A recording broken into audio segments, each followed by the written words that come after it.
All right. Well, so thank you so much to everyone for joining us this morning, for making your wishes known, a guide to care planning.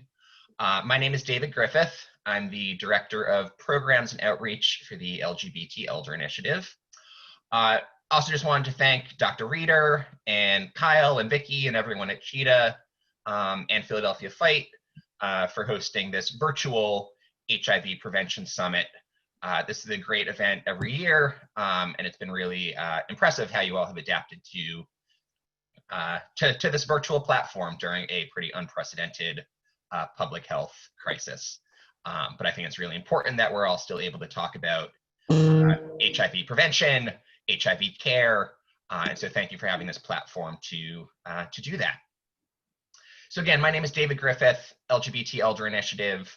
Our organization, we're a Philadelphia-based nonprofit dedicated to promoting successful aging within the LGBTQ community.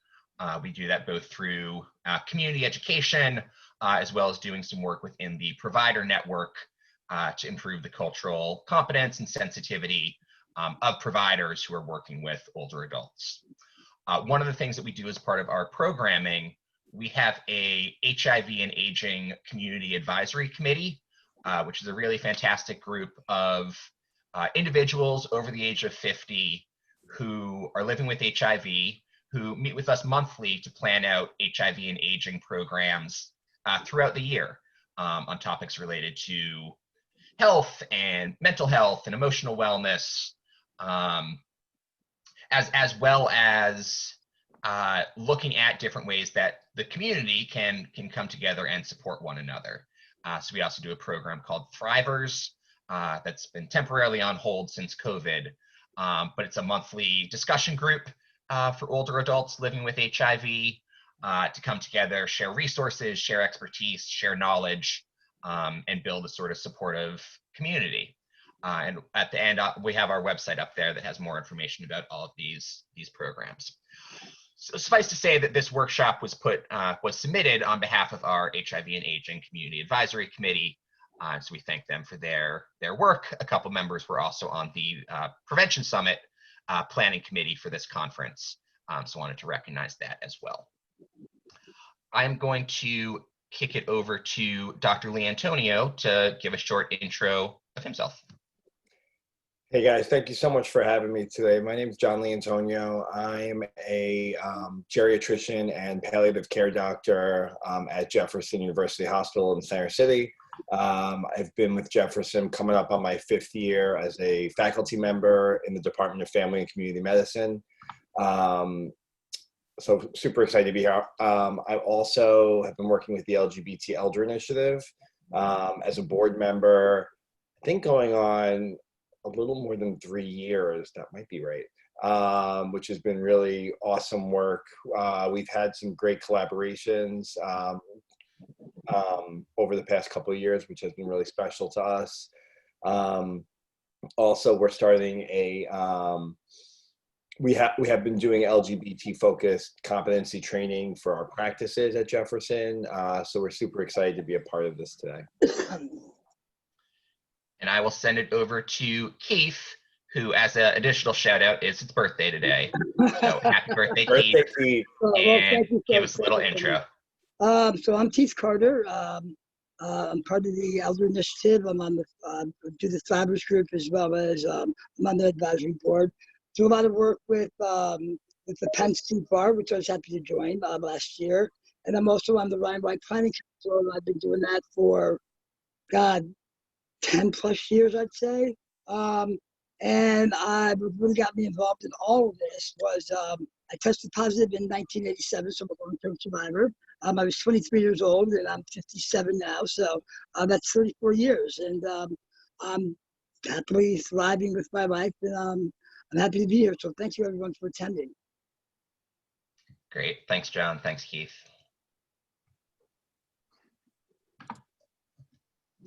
All right, so just a little overview of what we're going to be talking about today. Again, our topic is care planning, and so we're going to delve into what that means, everything that goes into it, but really focus on sort of what are the steps that someone can take to emotionally prepare, to practically think through what are the different parts of a care plan that you need to be prepared for.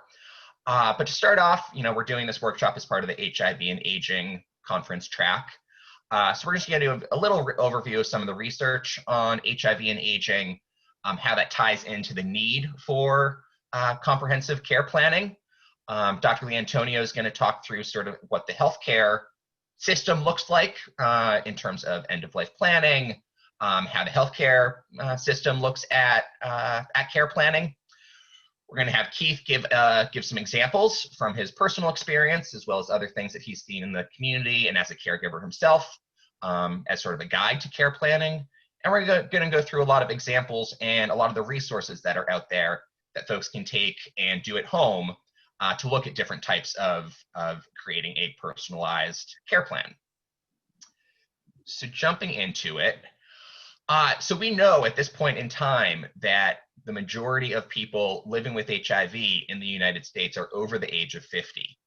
So one factor is that our society as a whole, there's been a demographic shift in there are a lot more older adults living in the United States now than any point in history.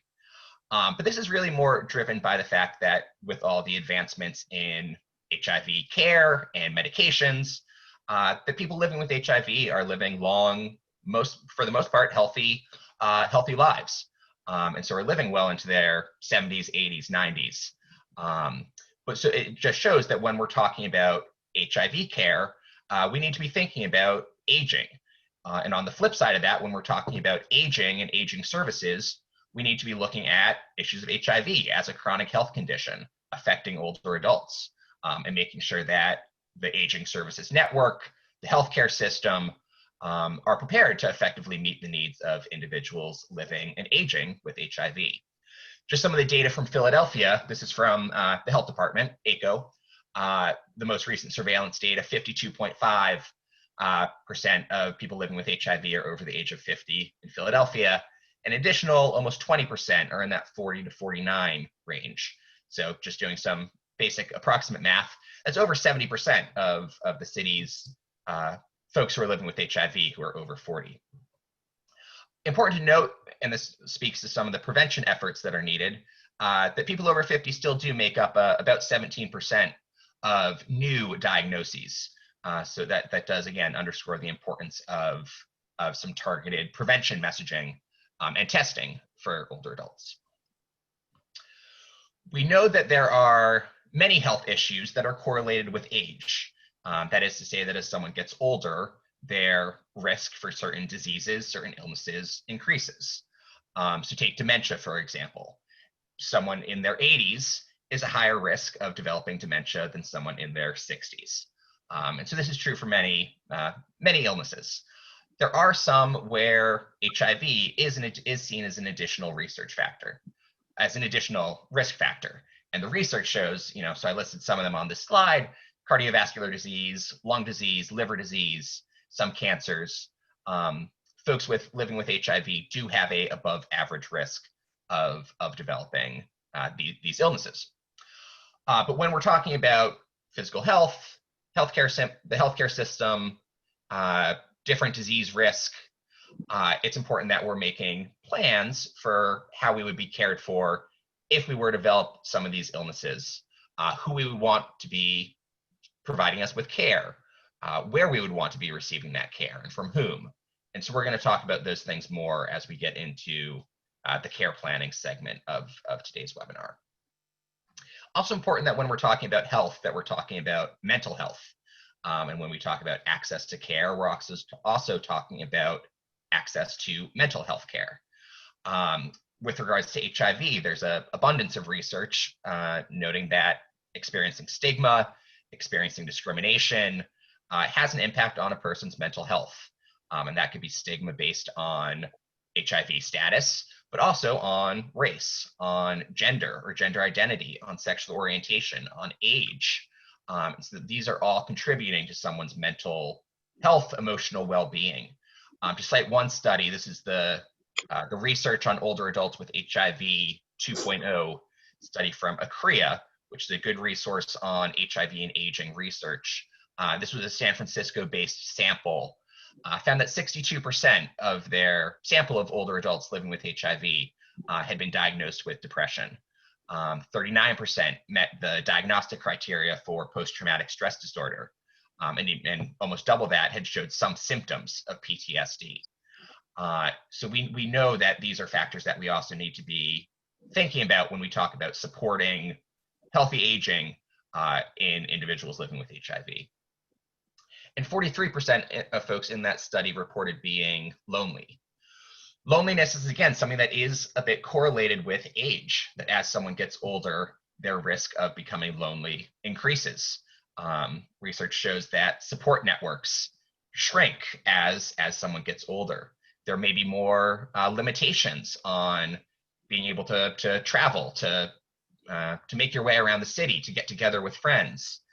Folks after they retire may have some of their support networks shrinking. And we know that has a really significant impact on health. There's been a lot of a big public health push to start looking at isolation as a health issue, as a social determinant of health. So one of these kind of social factors that has an impact on someone's physical well-being and their disease risk. So one statistic that is cited a lot is that isolation has the same impact on a person's health as smoking 15 cigarettes a day, or as other commonly seen risk factors like obesity. So there's a lot that I think we as a society need to be doing, but also in the medical field, aging services, public health, to look at loneliness. As that relates to care planning, care planning is going to look very different depending on if someone is married or not married, if someone has children or does not have children, who are the people in their support networks. With regards to older adults living with HIV, I know the mental health statistics painted sort of a pretty negative picture. We also know there's tremendous resilience in this community, and folks have formed really strong, in many cases, have formed strong support networks of friends, of neighbors, of extended family members.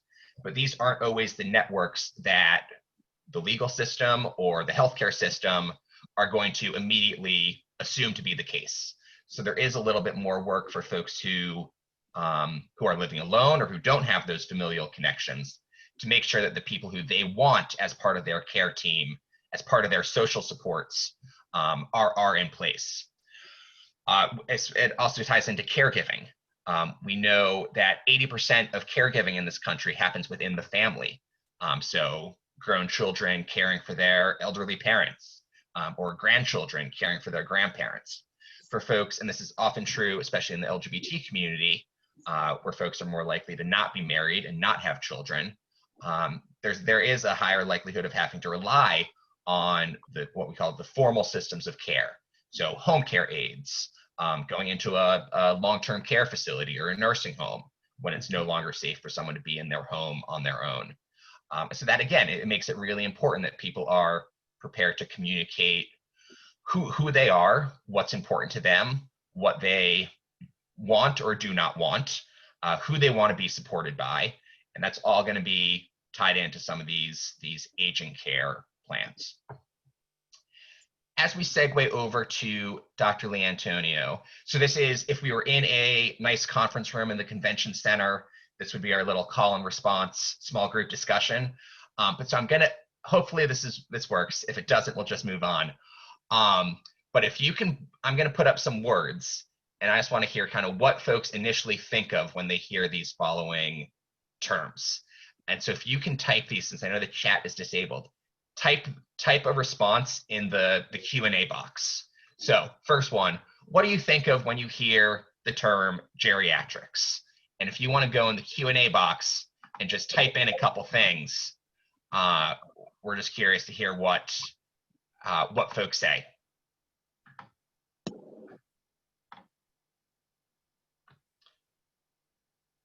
Awesome. Elderly, fragility, old people, old people, elderly, assisted living. Great, so we have a lot of perceptions. So yes, geriatrics is tied to aging, but we'll talk a little bit more about what all is included in that. Palliative care. What are sort of the word associations we hear with palliative care?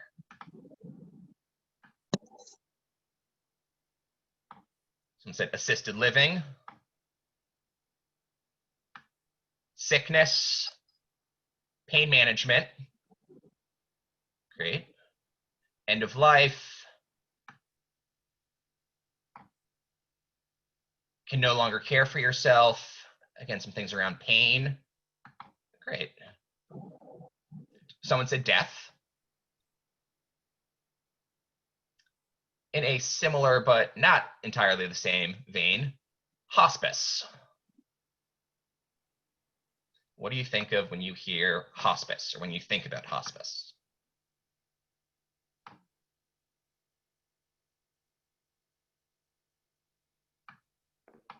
So we had someone say end of life, nursing homes,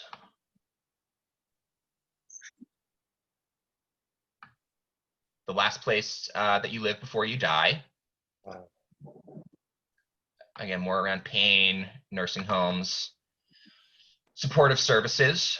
Great. And one more, end of life care. And it sort of ties in a lot of these different pieces. But what do you think of when you think about end of life care? Someone said medical care and aging. Someone said dying. Someone said comfort. Death. That's interesting. Yeah, lots around death and dying.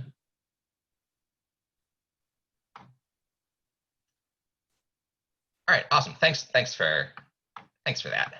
So I think a lot of those are on point, but it is noteworthy to say that we're thinking a lot about death, about pain, about dying, about having to be out of our homes.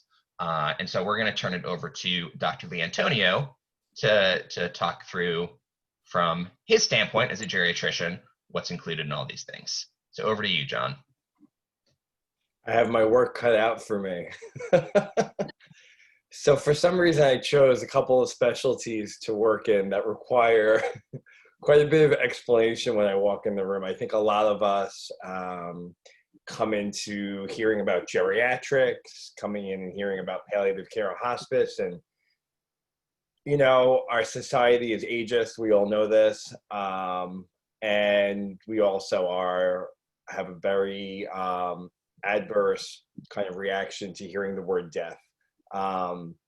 So I think, you know, constantly we're talking about living longer, living better, living, aging well. That's always something that we hear. And so these are loaded statements. And so a lot of my role is helping to figure out how to kind of demystify that and say, you know, there are lots of ways to age. There are lots of ways to take care of yourself. And how do we figure out how to make the time that we have on this earth as good as possible? So we'll get into a little bit of that. So I work as in medical training, you go to medical school, then you do a residency program, which is in general medicine. And then some people decide to subspecialize into certain areas. And that's called a fellowship program. So I've completed 2 fellowships, one in geriatric medicine and one in hospice and palliative care. To talk about geriatric medicine, this is really subspecialized care. So this is subspecialized care that goes beyond the normal training. So a geriatrician is really somebody who specializes in the care of older adults. Really the focus in being that, you know, understanding that as we age, our needs and kind of care needs for things like, say, hypertension or diabetes changes as we get older. As a younger person, you may require insulin or something like that to manage your diabetes, but as you age and your body changes, those medications might not be necessary anymore. So working with a geriatrician, you'll be able to really understand what are the needs of the specific care you need. You know, our practice sees patients 55 and older, is considered geriatric friendly, although society really looks at geriatrics as being somebody 65 plus. There are many different definitions, and really the need of seeing a geriatrician isn't solely determined by age. It's really based on how many comorbid conditions do you have? And that means do you have, multiple medical problems like high blood pressure, diabetes, whatever other illnesses you may have, HIV. And you kind of add them all together, and that sometimes creates a complex medical picture. One of the things I've loved about being a geriatrician is I have a longer amount of time with patients, and as physicians, we really struggle with the 10 to 15-minute visit, and the number of things that need to get completed in a visit is really challenging. But as a geriatrician, in most practices, I can't speak for all practices, but in my practice, we're given an extended amount of time to sit with patients because we understand there's lots of stuff to cover. There's cancer screening that needs to be covered. There's lots of different preventative medication things that we have to do. Often older adults have more medical problems. One of the reasons people may benefit from seeing a geriatrician is they're taking multiple medications, sometimes trouble with things like memory, trouble with walking, or, as people age, it is more common to see more hospitalizations. So these are reasons why you would need to go in and see your primary care doctor, who is also your geriatrician. Geriatricians will often take over the role of your PCP as you age. Just like kind of when you're a kid, you see a pediatrician, and then you kind of grow out of that and you see your primary care. While certainly primary care doctors are capable of taking care of older adults, they may not have the time or the specialization that really is necessary for an older adult. I think we could switch to the next slide. So this is one that takes a little bit more nuance to explain. I think geriatrics kind of makes sense to folks. It's okay, I'm getting older, I might need to see a doctor who specializes in older adults. Palliative care is really and we're going to talk about hospice next, but palliative care was really born out of really a hybrid of geriatrics and hospice care. Palliative care is really subspecialized medical care for patients with serious illness, again, requiring that nuanced care of time, complexity, and really helping to navigate an increasingly complex medical system. I'll tell you, and I'm going to talk a little bit about COVID in a little while, because I know that's on everybody's mind, or at least it was last week. I think now we're kind of onto other issues in the world, which are certainly at hand. But certainly COVID has really brought a lot to light with palliative care and talking about end-of-life planning as we were faced with one of the most, one of the scariest epidemics I've ever been a part of as a professional. Many of my colleagues who I work with are comparing this to the HIV of their day, really being faced with an unknown illness that almost overwhelmed the system. But in any case, palliative care was really called in to really help navigate the complexities of care. Palliative care can be, how I often think of palliative care is, it's additional care. It's care that's in addition to the care that you receive for your illness. For example, you're diagnosed with cancer, God forbid, but somebody's diagnosed with cancer, and at the beginning of their illness, they're seeing their oncologist, who's their cancer specialist. At the same time, they are also asked to see a palliative care doctor who can be there to help them gain a better understanding of their medical problem, gain a better understanding of how to manage their symptoms, including pain, anxiety, shortness of breath, things like that, that may arise from an illness. Also taking time to look at the psychosocial pieces of care. Palliative care providers work in an interdisciplinary team, which means we work with professionals of different specialties, such as social work, pastoral care, and chaplaincy, if that's something that's a priority for patients, physical therapy. We usually have nursing on our team. So really, looking at the full picture of a patient and really helping to really understand them. Often palliative care is not always for patients that are going to die. Granted, a lot of the patients I see have terminal illness, but there are instances where, for example, you may have somebody who's diagnosed with something like breast cancer, who then has cancer treatment, which causes pain, symptoms, etc., where they need a palliative care specialist to help them navigate that as the pain management expert. they can be cured from their disease. And then they'll eventually, the hope is that they will eventually graduate from palliative care. You know, one of the things we always talk about is quality of life, which is a very, otherwise it's a subjective thought. What I think quality of life is different from what Keith thinks, is different from what David thinks. All of us have different ideas of what is important to us. And that's what I think gets to the root of what we're talking about today. What palliative care does is we help to identify what are the priorities in care for the patients that we're caring for, and how do we then take that priority and help them match it to a care plan. It's not one size fits all. It's not, oh, I have this disease, this is what you have to do. Guess what? That's not how it works for everybody. Some people are going to want to navigate it one way. Some people are going to want to navigate it another way. We also help to think about what are the things of the what ifs. Well, what if this happens? And we kind of talk through that. Again, I have the time to do that in my role, and I'm really grateful for that. Really, where I spend most of my time is I'm a hospital-based consultant. What that means is you go to the hospital and you're having a heart attack, you see a cardiologist. You go to the hospital and you have serious illness that is complex, you often see a palliative care doctor. One of the challenges we have in the medical system is getting a lot of the docs to know that we're not just there for dying people, and we're not just there at the very, very end of life. So we often really have to do a lot of advocacy as a specialty to get consulted on patients, because really it's not about pushing any one agenda. It's about understanding our patients and understanding what's the best care we can possibly provide for them. Most of the time we see patients in the hospital, but more and more palliative care is becoming an outpatient specialty, meaning that I would see patients in an office setting. I'm grateful at Jefferson we have two different practices. We have one that's specifically embedded in the cancer center. So any patient that has cancer that's being treated at Jefferson's, the Sidney Kimmel Cancer Center, they are screened, and potentially, if they screen positive, a consultation is put in to the palliative care team. We're also seeing patients that don't have cancer. You know, cancer and palliative care outpatient, very well established nationally. It's pretty much all over the place.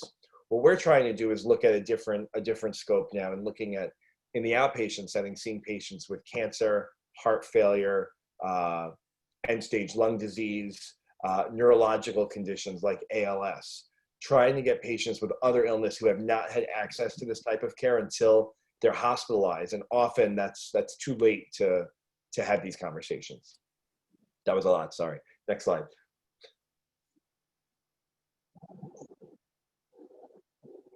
All right, so I call this, whenever I talk to patients or families about hospice, it's like the H word. Like, you say the H word and they look at you like, oh my God, how could you even be bringing this up to me? But I think hospice also gets a bad rap. So you can just talk about what hospice care is, and I can give you a little bit of details about what the differences are. Very similar to the IDT model or the interprofessional model, as what you see in palliative care and geriatric care, to be honest.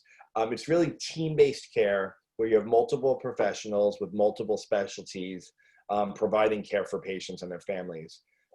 It's done in multiple settings, meaning it can be done at home, in a long-term care setting, nursing home, skilled nursing facilities, or it could take place in inpatient hospice. And I'll kind of go through the differences in those, because I think I could do an hour and a half on kind of just hospice. And really the focus of hospice care, yes, is on comfort, symptom management, and any kind of distress. Often we say supratentorial, often psychological distress that comes along with dying. You know, how do we make that dying experience a better experience? Hospice care is, you know, it was born out of, there was a woman, Cecily Sanders, who was a social worker and a nurse, who was in the UK, who really started the first hospice. And really the thought was how do we provide end-of-life care in a better setting? Hospices historically were a place. It's a place that you go. The average length of stay of somebody in the Philadelphia area on a hospice program is less than 7 days. What does that tell us? that tells us that people are getting aggressive care way, way, way up until the end of their life. And perhaps the care that we're offering them in the last days isn't always appropriate. Hospice care means that we shift the care from curative therapy to more comfort-focused therapy. So, for example, somebody with cancer is receiving chemotherapy. It's determined that chemotherapy is no longer a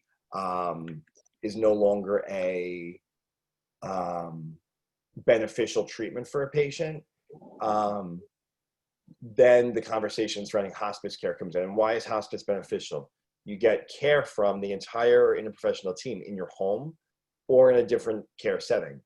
Inpatient hospices are really for patients at the very end of their life, usually patients who have active symptoms or who are actively dying.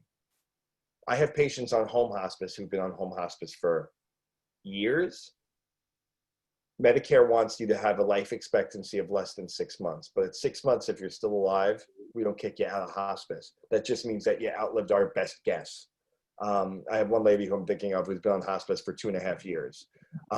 Certainly an outlier, but definitely better than the person that goes on hospice for 12 hours. Because you really want to get the benefit of the interprofessional team. And often it's not only for you, it's for the people surrounding you. It's for your spouses, your partners, your friends, your family, to really give them added support. I think that's enough on that. We can keep going. And certainly happy to take questions on any of these things. I'm sure you guys have lots of it. So feel free to throw them in the chat and we'll kind of address them as they come. So yeah, so nobody wants to talk about this stuff. So I walk in the room and I have to get this out of you, which is often a challenge. You know, end of life planning is often, it's a topic that is uncomfortable to discuss. And one of the challenges that we face in the medical system is that people aren't talking about this. And then what we're left with is we are faced with a system that people come in super sick, especially at a place like Jefferson or Penn or any of these tertiary care centers where they're caring for super complex patients.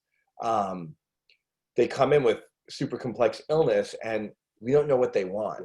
And then having to ask, thanks, Val. You know, we're all kind of, folks come in super sick and we don't know what they want. And then we have to turn to their loved ones, to their next of kin. And the burden of decision-making falls on them. And, you know, it can be a lot to put on somebody to guess what it is that their loved one would want. That's a tough role for anybody. And I often, you know, I often apologize to family members when I call them and say, hey, mom, dad, your husband, your wife, your friend, whomever is here in the hospital. What do you think they would want? What the hell do I know? I never talked to mom about this. So it's a challenging thing.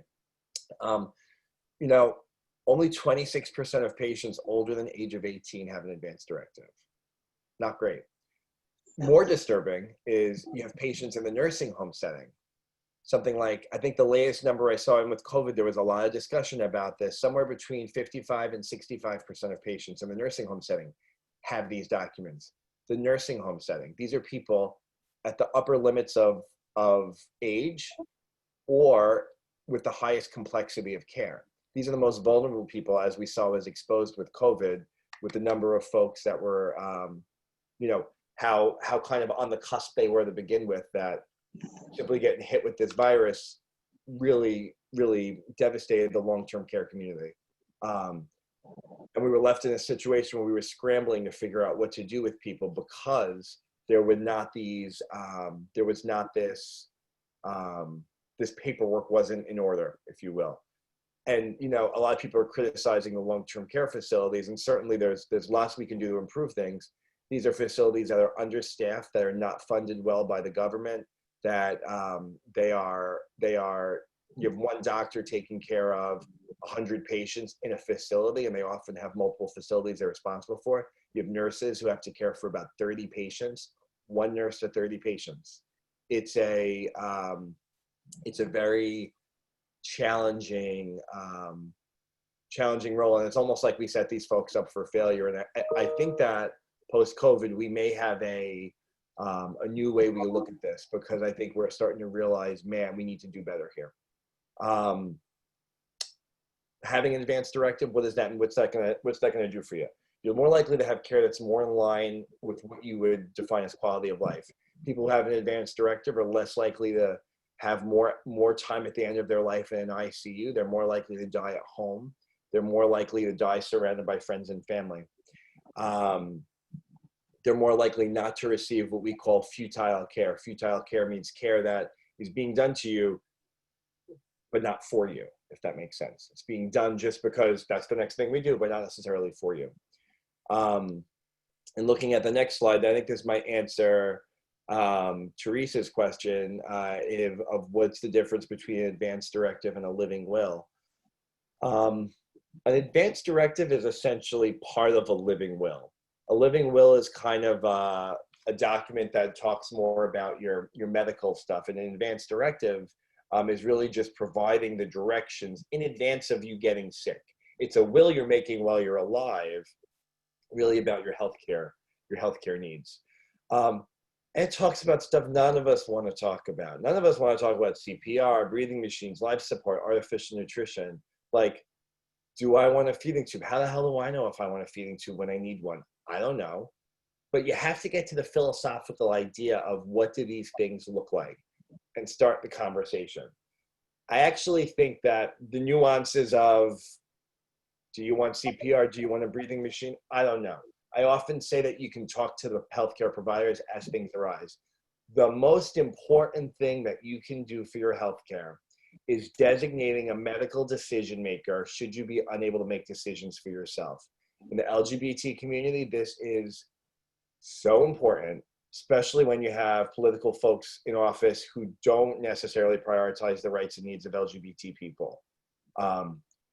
We are certainly at risk of this. If a straight person goes into, and no offense to our straight allies who are on the phone, this is not an attack on you, this is an attack on the system. If a straight person goes into the hospital and they do not have an advance directive, but they're in a long-term relationship, or if they're married, their spouse automatically got to make medical decisions for them. Before marriage equality came, LGBT people were at risk of not being able to have their spouse recognized in the state that they were in. The other significant importance is that long-term partners do not have any say if you don't have documentation done. It will go to families, and often, so often we see in the LGBT community is that chosen family is really the family that we associate with, who know us the best. We often have people who are estranged from their family members for 30 years. They have a long-term partner for 30 years, but their partner can't make any decisions for them, and we're often by default having to go with the family. Often I try to break down those walls and get everybody on the same page and kind of diffuse the drama, but this often delays getting to where we should be. Teresa's question is, a power of attorney is the person you select to speak for you if you can't speak for yourself, right? Yes, this is your medical decision maker, power of attorney, surrogate decision maker. There's nuances there, and certainly the lawyers are good at kind of differentiating them. A power of attorney is a designated person with a form, with a notary, and you get all that done. A surrogate decision maker is somebody who you who gets designated just by the law of surrogacy. What does that mean, surrogacy?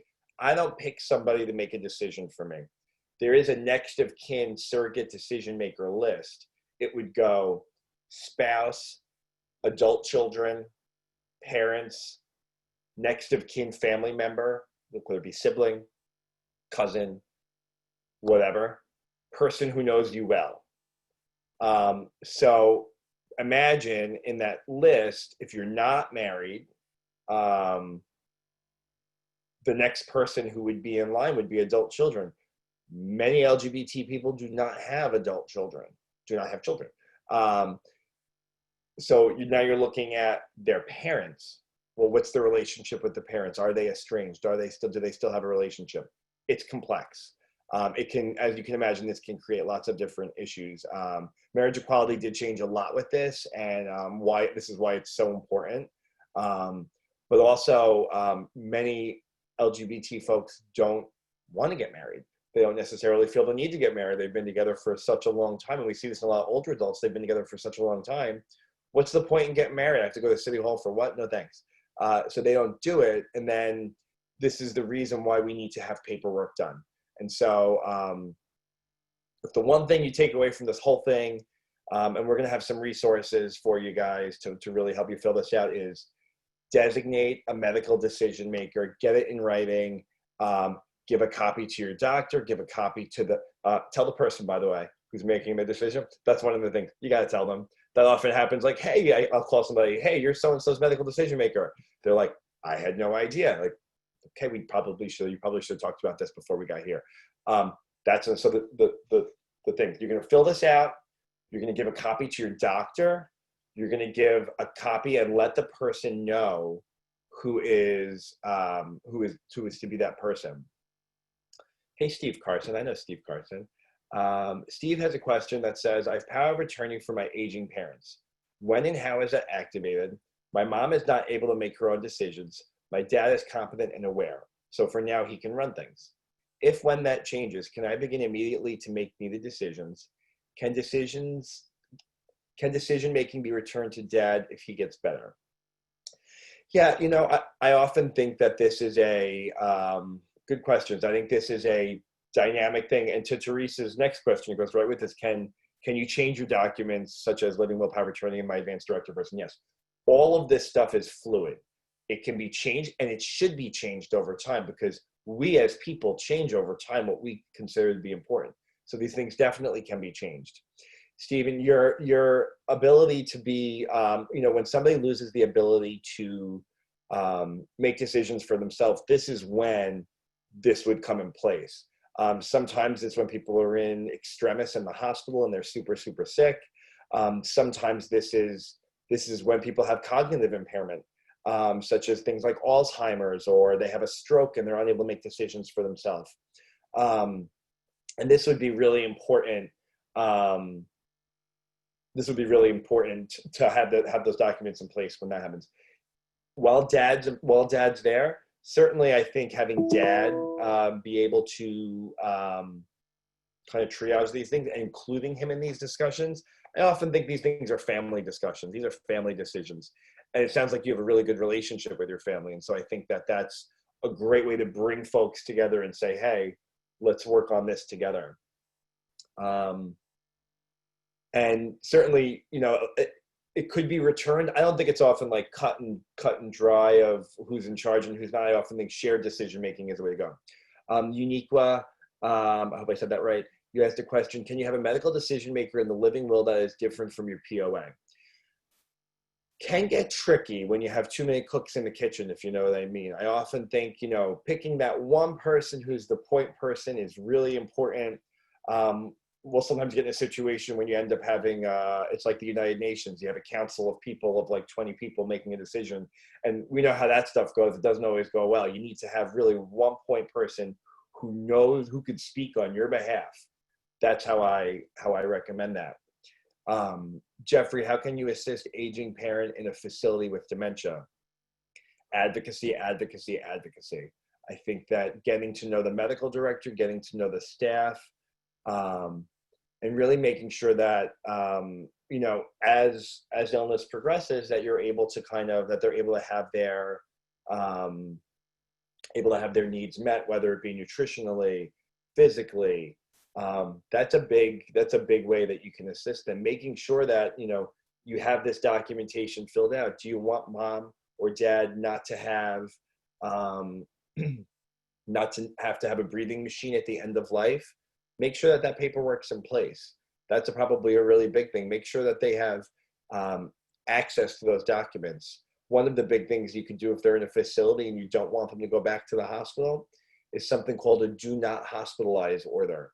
That would mean that they would, if they were to get sicker, there would be a discussion with the family, of course, that would prevent them from going to the hospital, and that instead the care would be provided right there at the facility, and you could have care like hospice come into the facility. Great questions, guys. On completing an advance directive,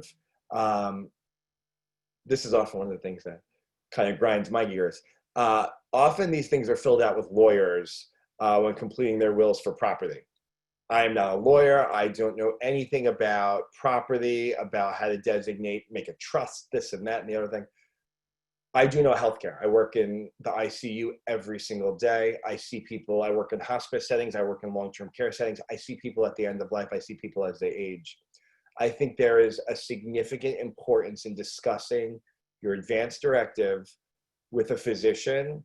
I know if there's lawyers out there, they're going to kill me. I know some really good lawyers who I respect and trust immensely.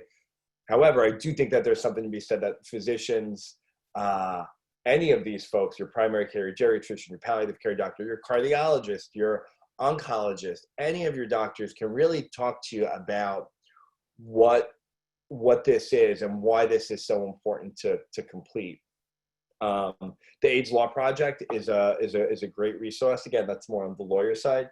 My favorite thing I'll often either do this with patients. A lot of my older adults have a hard time using computers, so I'll often do this with them. But more and more, that problem's going away, especially in the world of telehealth. Folks are really getting it together with using technology. Prepare for your care. And we'll make these resources available, I'm sure, to folks after the presentation. So we'll be able to get this to you. But Prepare for Your Care is a website. It's free. It's available in a bunch of languages. It's a great website that goes through all of the different things and can really help designate who those people are. So you can talk about who's the person to help make decisions for you. What kind of decisions do you want them to make? What kind of care do you want at the end of your life? And we're going to get into a little bit of the details as this progresses. But really, what are the priorities for your care? And then the 5 Wishes is another document that we often use. I like either 5 Wishes or Prepare for Your Care. But Prepare for Your Care, I think, is 5 Wishes you have to pay for, which I don't really understand paying for things that talk about this type of stuff, but that's a whole other conversation. But Prepare for Your Care is a great resource that's available to everybody. It's online. You can just Google Prepare for Your Care and you'll get it. And it's a great thing, free of charge. You can print it out. You can make a copy of it, put it in your drawer, put it where you keep your papers, give one to your primary care doctor, give one to your medical decision maker. One of the best things you can do for your care. Next slide.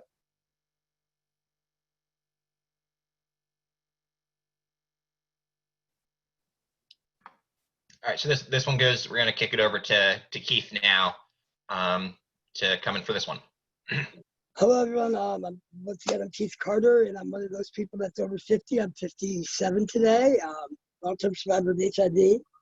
As I'm listening to this and the points we make. Sorry, real quick, Keith, your video is off. You might want to. Okay, because it's disabled and I can't get it on. It's not coming on, so I'll just keep going. I'll start my video. There we go. Can you see me now? Hello. Okay, you can see me now. So once again, I'm Keith. I've been living with HIV since 1987. I was 23. And the reason this stuff is very important, I've seen both sides of it. I became the caregiver of both my parents. Both of them had dementia. My father was blind, hard of hearing, was having a hard time walking, had heart issues. My mother was at a totally different state in her dementia. She was starting to wander, and she faded very quickly. So I had to come in and get all this stuff done. I was responsible for the house, for the bills, and it became, I was able to do it for about 6 months alone, and I had to ask for help. The one thing I would say, if you are going to become a caregiver to anybody in your family, make sure you get all of your personal issues with your family resolved prior to going into that situation, because things are going to come up and it can get ugly. So what I'd like to really say is, I mean, advance directive and having your legal documents together. First of all, I'm not a lawyer. This is just my lived experience. In my mind, what you're giving to your friends and families as loved ones, you're giving them a gift that they don't have to work. They don't have to deal with the stress and the pressures of trying to figure out what you want and don't want. And I think you don't want to. This is something that you do not want to do at the last minute. And I love my parents to death. They like financially they did very well, but they did not plan for the future. They didn't. The only thing they said was, "Well, we want to stay in the house." Well, what does that mean if they didn't think about redesigning their house and they had a large home and it fell on us to make those decisions. So just think of it as a gift. And it's also when you're doing a medical directive and your power of attorney, what you're really doing is you're actually keeping control of your life as you're suddenly starting to lose control of your life. I think that's very important. And you're also allowing yourself to kind of move on in the stages of your life, move on with dignity and not have people like run roughshod over you and make decisions that you necessarily wouldn't want to make in your life. So most people they really don't want to deal with some of these issues because they're really hard because you have to think about your own mortality and who wants to do that. And I think the last thing or the last show that ever even dealt with death and dying in this country was, I don't know, with, I just lost my mind.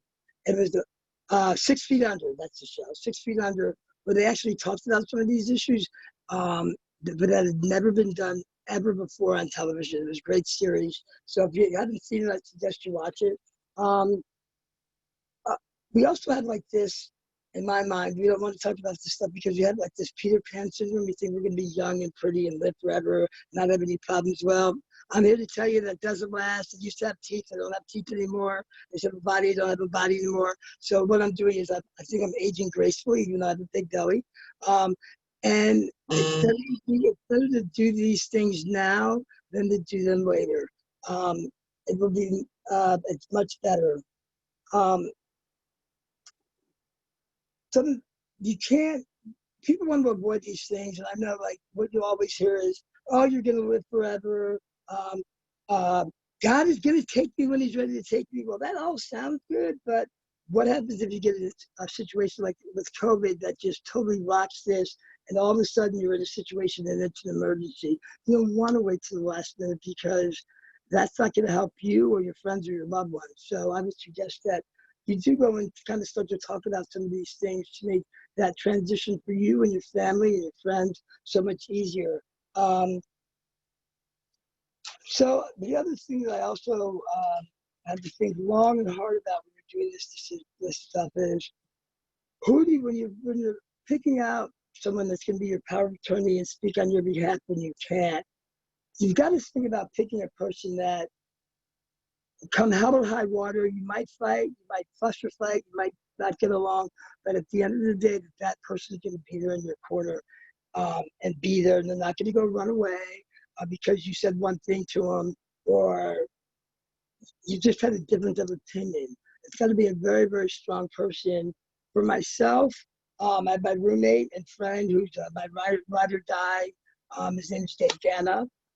He's been there when I've had to go to the hospital. He's been there when I couldn't do for myself, which is amazing. My family tried to get me institutionalized, and thank God that we got all these things taken care of because he was able to take the piece of paper in my brother's face and said, I'd like to see you do it because you do not have power of attorney. And my brother walked away with his tail between his legs. So I was like, yay. And that's the other thing. When you think of next of kin, there's no way between here and hell I would want my brother to do anything for me. I don't trust him, so I have my chosen family. And there are many of those people. I'm very grateful to have them. And I rely on them on a daily basis. David Griffin is one of those people as well. So make sure you can pick someone who's going to even have to make those hard decisions like, do I want to go on a ventilator? Do I not? They're going to have all that information for them. I've made it so they don't have to make those decisions. I've got it right there in the document, in my living room and everything. I got filled out in January 2017. It can be updated, it can be changed. Right now, I'm happy with the way it is. I think the next thing I just want to say is As far as treatment goes, that's where the advanced directive, medical advanced directive is. I'm one of those people that I've lived a long life. I'm happy with my life. There's certain things I definitely do not want. I won't go on a ventilator. I don't want to have chemotherapy. Um, I only want to go on a feeding tube if it's for hydration. I will take blood.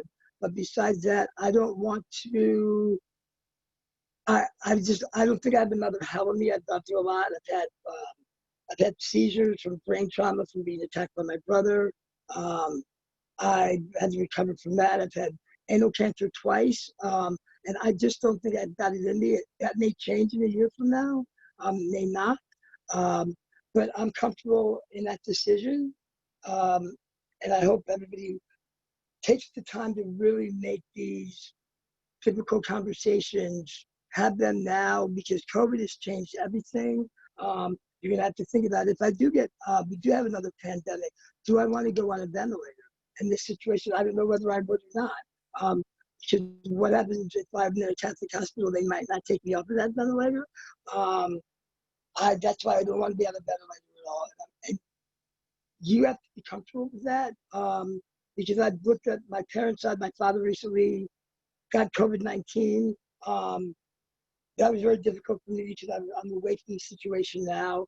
But there were three of us caregivers all worked in nursing homes, and my brother failed to ask them if they were changing clothes when they were coming in the house.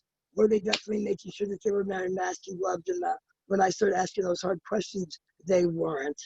My father was exposed to way too many people, and those are the things that maybe we have to think about. If we do get sick and there is another pandemic, how are we going to be taken care of in the home? At what point should we maybe even take my father out of the home? Yes, he can afford to be there, but it's not just his safety, it's for our safety as well, because now he's basically delegated to his master bedroom suite, which is kind of a lonely existence to me. It's very hard for them to get him downstairs. Those are things you need to think about. I could go on and on about this. I think I pretty much covered everything. I've identified people, and they are my chosen family. And like I said, I have David Ganna, and I also have another person. In case something happens to David, David may be in Jamaica or on vacation. I do have another person available in case of an emergency. Her name is Mary Hess, and she's up on all of my issues. You've had this talk because that person has a right to say yes or no, whether they want to be in your life in such an important role. And so you can't just designate anybody, you have to get them to agree to it. So I want to thank you for that part of this. I'm going to turn it back over to David and John. And if anybody has any questions, feel free to ask.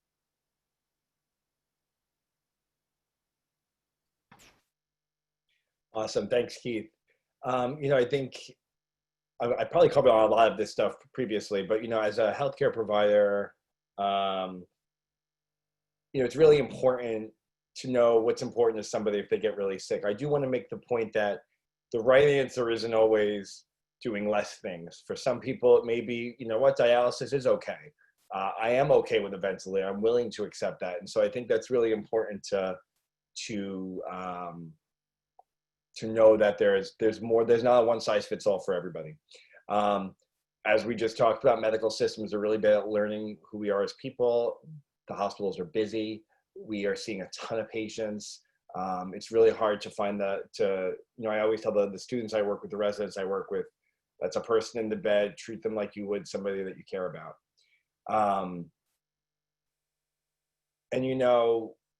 One of the best things that you could do certainly is filling out the advanced directive and designating a person, but helping your team, could you just go back on the slide? I think I just jumped ahead, is knowing, is letting them know who you are as a person. That's some of the documents that we're going to talk about. Really helps us to know that you are a person, not just the patient in 7144 with heart failure. It helps us to really just get to know that there's a little bit more to you. Next slide, sorry. So an aging care plan, the purpose of an aging care plan is really to accomplish all of these things, to improve your overall quality of life, to kind of decrease the need for hospitalizations, institutionalization, the need to go to nursing home, long-term care, etc. Enable someone to live independently for as long as possible. This is a huge priority in the geriatrics world, and certainly in the geriatrics literature, this is a priority. It talks about things like living arrangements and home environment. What are those things that are important to you as far as that goes? Your activities of daily living. What are the activities of daily living? Eating, drinking, walking, going to the bathroom, getting dressed. Those are really the big ones. Taking your medications yourself. Your medical and legal documents. These are important to have in here. Financial stuff. My goodness, this is where you need a lawyer. Like, this is where the lawyers do a ton of work, making sure that you have the finances to prepare. The reality is, and this is one of the reasons I got involved with the Elder Initiative, is that the aging gay community specifically never thought that they'd get here. The AIDS epidemic was a devastating blow to them back in the 80s and 90s, and never thought that they'd have to worry about getting old. Well, it's a different world now. People are not dying from HIV. They're not dying from AIDS. This is not what we're seeing anymore. People are living, as David said earlier, well into their older adult years. So making these preparations are something we never thought we'd deal with. And as a health system across the country, we suck at it. We're not good at it because we're not prepared to take care of it. So I'm really excited to be a part of a group of people who are looking at that. Who is your care team? Who are your family members? Who's your provider? Who's the physicians that you trust? Who are the people in the home that we can reach out to if you need anything? And what's your plan for end of life care? Do you want to die at home? Do you not want to die at home? Do you want to be in the hospital? Do you not want to go to the hospital? I think we're going to address some of the questions at the end. We were asked to hold off on some of them, so we're going to definitely address these questions, but we'll get to them at the end of the talk. Next slide, please. So the 5 Wishes document I talked about briefly when we were talking about Prepare for Your Care, which I feel like I should get paid by Prepare for Your Care after all that endorsement. I feel like I should give them a call and make a buck on this. So the 5 Wishes, really, I mean, what I love about this, and if you have a camera on your phone, take a picture of this slide, because this is an easy thing that you could do. You don't need anything fancy. You write these things out. Who do I want to make decisions for me when or if I am not able? What kinds of medical decisions I do or do not want? What kinds of medical treatments do I do or do not want? How comfortable I want to be. And of course, everyone's going to say, oh, I want to be comfortable. Some patients don't want pain medication. Some patients would rather not have so much medication at the end of their life that they sometimes are sedated, and would rather be awakened or willing to have some pain if it means that it can keep them awake. So that's often, it's such a nuanced thing that like people don't even think about, but I see it every day, and they're like, I don't want to take pain medicine because it makes me sleepy. How I want people to treat me. This is something that we're learning a lot about in the trans community, in that at the end of life, being misgendered, it's a huge problem in end of life care. It's a huge problem in long-term care. I saw one of Mark's comments about finding diversity in senior housing and long-term care. This is a problem. Long-term care facilities have a lot of work to do, and this is certainly one of those areas. But you know, how would I like people to refer to me? How would I like people to kind of present me as? Do I want to be in clothing that I would have worn when I was younger? Do I want to, some people get pushed back to their kind of gender from birth as they age, which is really, really traumatizing. What do you want your loved ones to know? I mean, my God, what an opportunity to make yourself known to the people who really care the most about you. Next slide. The About Me. So this is a document that was born out of ACE unit. So the ACE unit in some hospital systems, we have one. Jefferson has one at Methodist. hospital in South Philly. It's an acute care for the elderly unit. And what this means is that these are specialized geriatric units in hospital settings for patients that have cognitive impairment and that are vulnerable for things like hospital-induced delirium, falls, etc. This is a way to kind of bring back the humanity. One of the things that has been really inspiring during the COVID experience, where families are not able to come into the hospital due to risk of safety for other patients who don't have COVID, for staff, and because, to be honest, we were really worried about PPE, the personal protective equipment, and not having enough to give to the families. We weren't allowed to have family members in. This is a bizarre experience for us. You have somebody in the ICU on a ventilator. I can't talk to them, and their family's over the phone. They can't see who I am. They can't see that I'm a person who's worried about them. This has been one of the most amazing things that we did. Was we did the About Me for all of our patients who were intubated. One of the roles that the palliative care team did was we reached out to the families and said, you know, we have your loved one who's in the bed, can't talk to us. They have a tube down their throat and we can't have a conversation with them. Can you tell us about them? And this was such an opportunity to bring back the humanity. We posted these documents on the patient's window in the ICU so the people taking care of them would know who they are. I like to be called John. I'm a male. My preferred pronouns are he, him, his. In the past, what did you do for a living? Where'd you live? Who were the people that were important to you? What were the important events that you looked forward to? I enjoy, what kinds of things do you like? What gives you joy? You know, I like to cook. I like to eat. I like to eat. Things that you don't like, things that might make you uncomfortable. You know, I can think of a few things these days.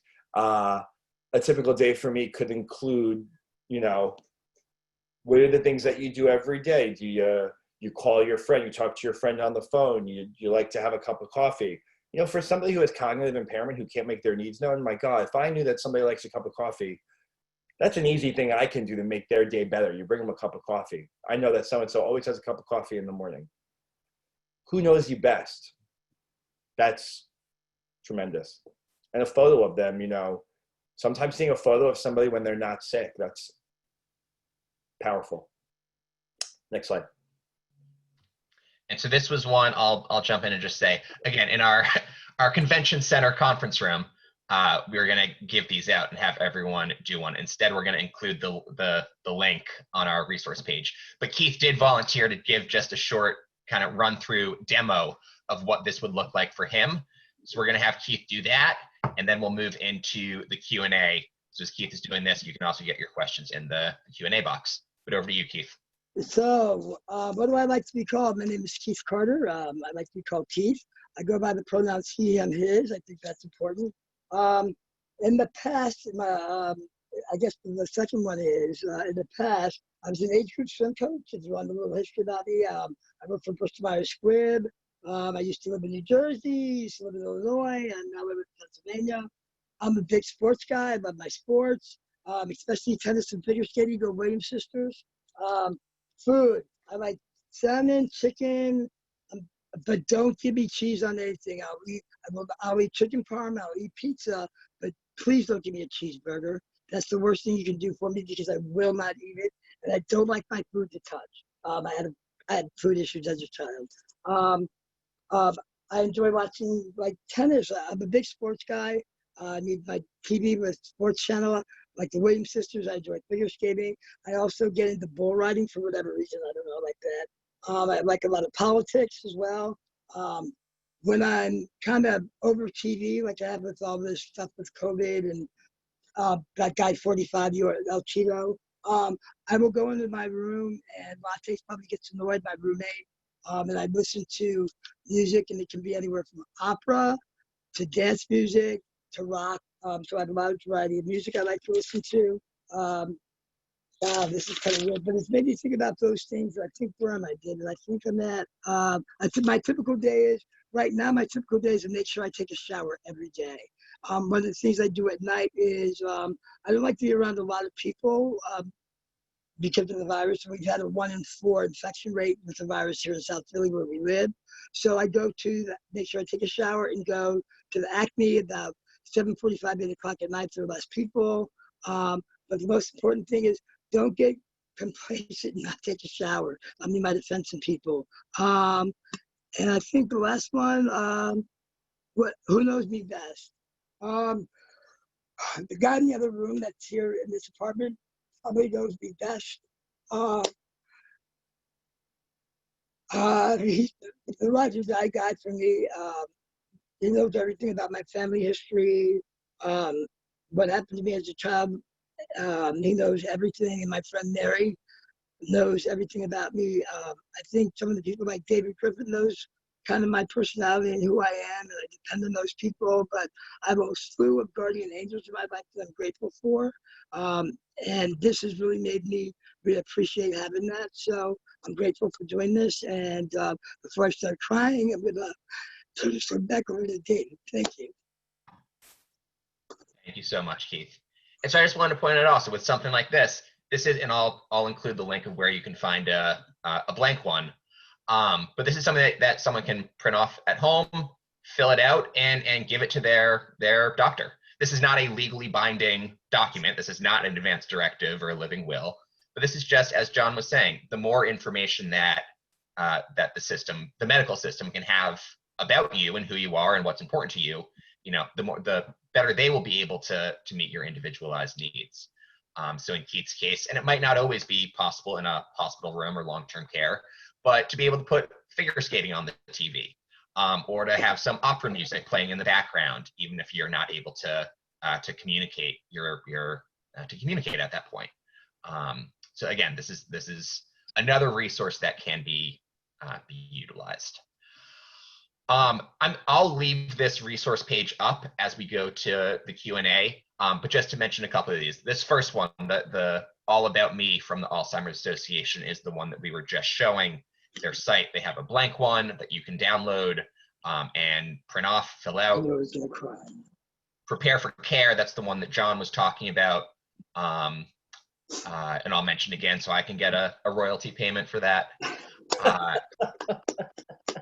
But this one, you can download a advance directive that is, if you fill it out and get it witnessed, is a legally binding document, but they also have a lot of resources around how to start thinking through some of these things. John talked about the 5 wishes. You do have to pay for it, but it's very cheap. It's a couple bucks. We have some hard copies in our office at the William Way Center. So you can also contact me if you want to get one. The Conversation Project is another, they're a nonprofit out there that focuses on how to have these conversations about end-of-life planning. They have a great guide on sort of how to think through choosing your healthcare decision maker, your healthcare proxy, and then a couple others here from the Alzheimer's Association, from AARP, from SAGE, all these different guides to thinking about identifying who you want your caregivers to be, who to select for part of your care and support team. So those are also good resources. I realize in the webinar format, I don't think you're able to click these links. Maybe you are, but we'll find a way that we can share these resources out also. And I listed Acrea also, which I talked about at the beginning, just a good resource for anyone who is interested in some of the research side on issues around HIV and aging.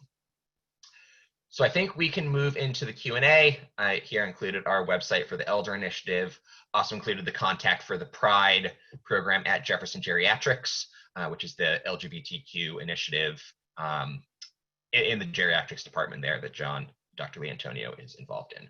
But I'll leave this page up and maybe turn it over to Vicky if you want to give us some questions. Sure, absolutely. Hi, I'm Vicky. I'm just going to read the questions as people are bringing them in. So the first one, what happens when a person cannot afford care as they age? You want to take that one, Dave? So I think there are, and I would kick it back to you for some of this, John, but there are a lot of resources that are going to be available through Medicare, through Medicaid. So a lot of these things that we have been talking about are pretty low cost in terms of the care planning side. But I don't know, John, do you want to speak a little more on the medical side of what some of those big benefits are? It's one of the one of the biggest challenges facing our health system today is how do we help provide care for people as they age. I think that in many ways the government and Medicare are starting to figure it out that caring for older adults is really expensive and that we should make an investment in the community. And so making the investment in people's homes for home care is certainly something that we're seeing expanded. We got really far with the Affordable Care Act. A lot of that has been stripped down. So when you vote this year, please vote for the candidates who support universal health care and who support expansion of healthcare for all, because that's how that's going to help you. Certainly, there are great community organizations. I think getting plugged in with a good social worker like David Griffith, well, certainly, he's not necessarily a medical social worker. Certainly can help plug you in with the right folks. Your local senior centers across the Philadelphia area also have tons of resources. The other thing I would often advocate for is this is one of the other benefits of seeing a geriatrician. We have in-office staff who this is what they do for a living to help kind of figure this out. Certainly the Elder Law Project, the AIDS Law Project, these are organizations that can also help identify resources for you. So really knowing the right community places to get plugged in with our Kate. And if I could chime in on this, I know like with my family, if you have a family member that's working, you might want them to get long-term care insurance because a lot of times if you get treatment in the home, like my father, my mom, we could submit up to 35 hours per person back to insurance to get reimbursed. So you can save quite a lot of money that way as well. So look at your insurance policies to see what you can get reimbursed for. And one other resource that I would just throw in, the national, from the finance side, the National Council on Aging has something called Benefits Checkup. Just Google it, and it's free to use. There's a short questionnaire you fill out, and it will kind of filter all the different benefit programs that you might qualify for, whether it's related to utility assistance, food assistance, and it has a big federal database of federal resources, state resources, local resources. Here in Philly, also Benephilly, which I know Philadelphia Fight is cued in with doing some of that benefits work, can help with the enrollment process for a variety of benefits for people of any age, but some that are specifically for older adults. Awesome, thank you. So another one is, a major concern of mine is finding diverse housing for senior citizens, being a Black gay male with HIV. This is a concern that I have to face. I want to be around others who understand HIV. It is a concern This that is one of the you things have. As I say, it's a concern that you have and a concern that many people have. There's a huge shortage nationally of affordable senior housing, really of affordable housing of any kind, but affordable senior housing, that then there's even a smaller segment of affordable senior housing that is LGBTQ inclusive, inclusive of people living with HIV. So I'm sorry I don't have a good answer for you, except that a lot of advocacy is needed in this realm for affordable housing. Well, and this is one of the reasons why organizations like William Way and the LGBT Elder Initiative that's really looking at these specific groups, being LGBT, we're on the fringe, then being an older adult, you're on the fringe, almost double. So really vulnerable population. So advocacy, as David said, is one of the most important things. Who you vote for in November is going to be critical. I know I keep going back to that, but this is more than ever. This is one of the things that I think keeps me up at night. I think as LGBT folks, we often, we live within the community. This is where we spend our time. This is who our chosen family is in many ways. But as we age, there's not necessarily those same opportunities for us. And if you do require care, there are not necessarily those places to go. So I think that we are seeing some changes. In Philadelphia, John C. Anderson is a huge. For those of you who don't know, it's a low-cost senior housing. You don't have, am I correct in saying you don't have to be LGBT to live there, but many folks that do are. Yeah, it's designated LGBT friendly. Right. And I think we're going to see more and more of that across the urban environments, especially because there is a need and there's a demand. And you might want to make sure that they have training in cultural competency to address some of those issues as well. If they're equipped to handle like gay people, religious issues, and things such as that. Yeah, caring for trans patients. I mean, Right. my office is currently going through the SAGE cultural competency training, which really is just making sure that folks know not to misgender people, know not to assume, know to ask the appropriate questions, and to just have a better understanding. And I think what we're learning in 2020 is that we just need to be open to these conversations and to be open to hearing about folks' experiences. So your concerns are mine as well, and I think they're shared by the rest of the panelists, Mark. Thank you. So next question is, I'm wondering how practical it is to have a power of attorney in another state. Have you seen situations where that was the case, and did it work out okay? So that's a good one. I recently had a patient with a power of attorney that was way across the country. I guess I'm not going to say more because I don't want to, HIPAA, but way across the country. And it did create issues with them being available. That being said, I have had many instances where I've had somebody in we always have somebody in California who, it's always like the cousin from California who is involved. It works out fine. I think just making sure that that person knows the role that you're appointing them to, and that they're able to do it, and have a realistic, open conversation. Like, can you really do it? No shame if you can't, but having that conversation is going to be really important. Thank you.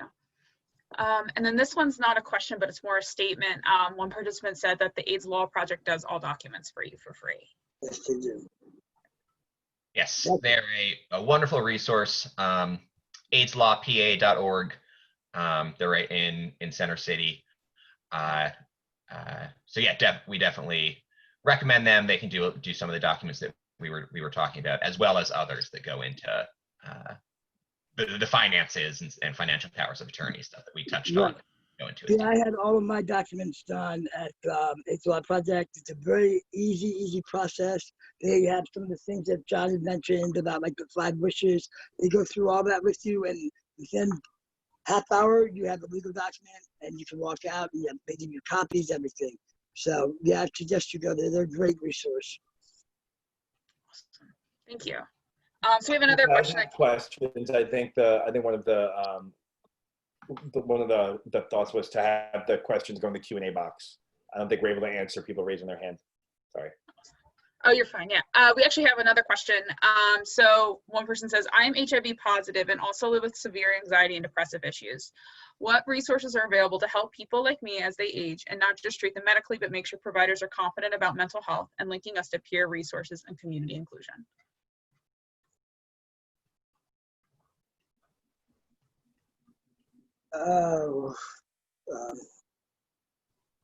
So I would look at this from kind of 2 sides. One is, and this goes more to the I guess more macro level of what we as advocates need to be doing.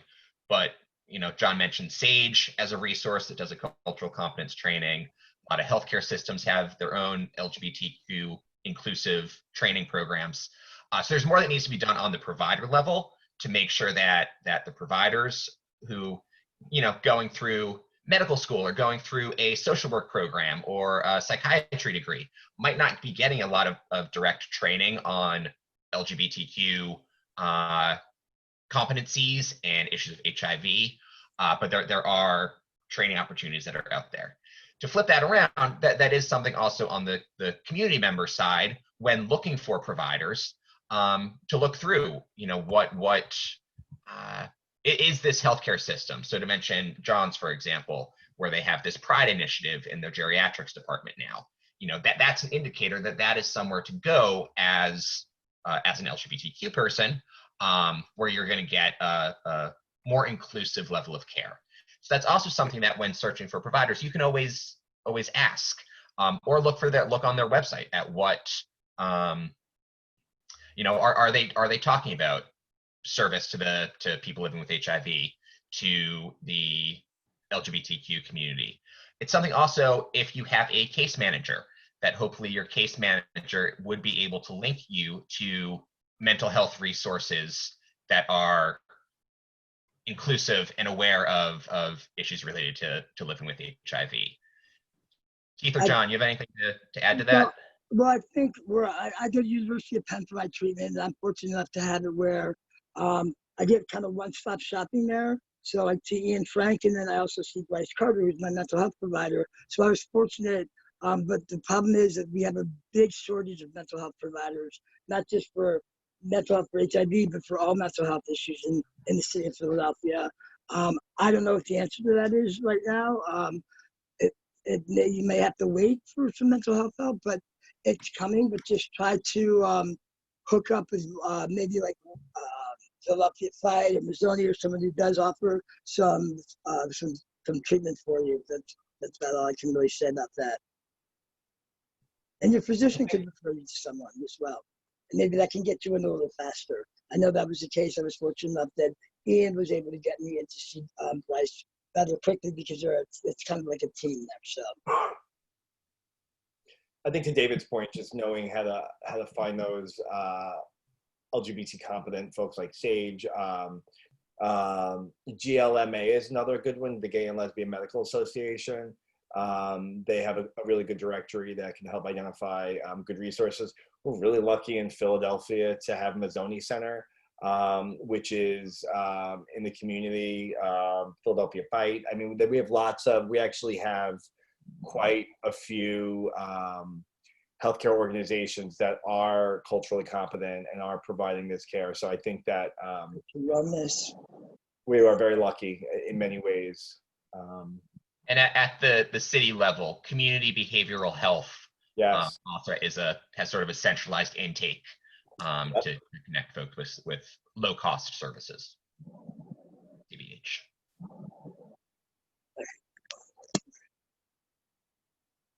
Okay. Thank you so much for taking the time out to share your wealth of knowledge with us. Can you hear me? yes. Okay, I'm sorry.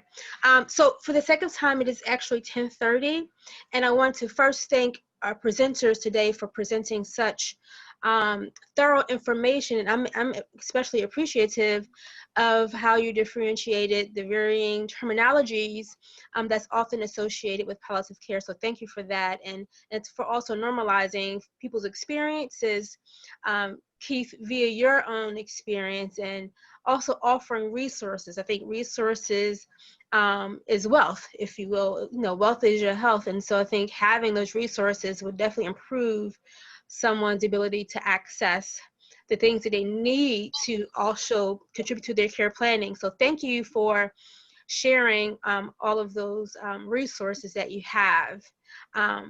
And I want to thank the attendees for attending, but also to remind you that at the end of this webinar, you will be prompted to complete a survey to give us feedback on your experience of today's webinar. And so we would love to hear your feedback so we can then share with the presenters, okay? If for some reason you have to log off before the prompt, you can find that survey on our website as well. If you have any last words, presenters, before we close out? Thank you for having us. Thank you for having us. I think, hopefully this can at least encourage folks to start thinking about some of these topics that we know are not that easy to think about. Yeah. But the more that you can think about them now, especially in a space maybe before you need this level of care, it's going to make it, as Keith alluded to, it's a gift not only to yourself, but also to those who are going to be responsible with providing some of your care. Yeah, So. yeah, absolutely. So thank you you so much all for again. having us. I'm sorry, John? I was just saying thanks for having us. You're welcome. Thank you for taking the time out, to be a part of our AEM, month of AEM. So thank you. And if all hearts and minds are clear, we are done for today. That's Thank you it. everyone for attending and joining. Be safe. See ya. Peace, love, and soul train. How do I leave? Leave webinar. Awesome. Thanks, Ashina. Thank you, David.